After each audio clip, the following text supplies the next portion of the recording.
মন বড় আত্মা, দান করতে লাগে মন বড় আত্মা। সম্পদ লাগে না, কোটি কোটি টাকার মালিক দান করতে চায় না, কিন্তু গরিব ভ্যান চালক রিক্সা চালক দেখবেন যে আল্লাহর ঘরে দান করে। কথা ঠিক না ব্যাঠিক? আবারও দান করলে অনেক লোক আছে দান করে কিন্তু পচাটা উত্তমটা দান করতে চায় না।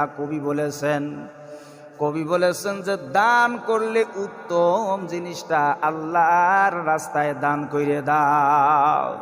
বাইরা আমার, এই দান সদকা করার কারণে কবরের মধ্যে সব চলে যাবে। দান সদকা করলে আমরা মনে করি যে আমাদের সম্পদ কমে গেল, কিন্তু আল্লাহ বলছেন দান সদকার কারণে আমি আল্লাহ কোন দিক থেকে তোমার সম্পদ বাড়ায়া দেব তুমি টেরই পাবা না।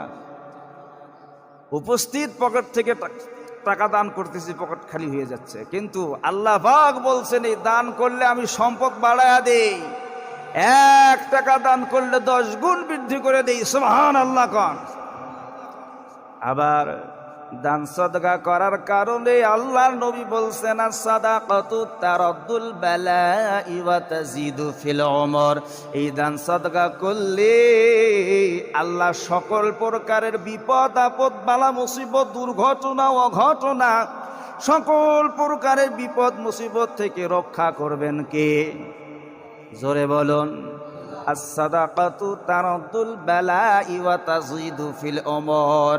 সকল প্রকারের বিপদ আপদ বালা মুসিবত থেকে আল্লাহ রক্ষা করবেন। শুধু তাই নয়, আল্লাহ পাক ওই বান্দার হায়াত বাড়ায়া দেবেন। সুবহানাল্লাহ কোন। দান করলে হায়াত বেড়ে যায়। কথা কার? নবীজির কথা।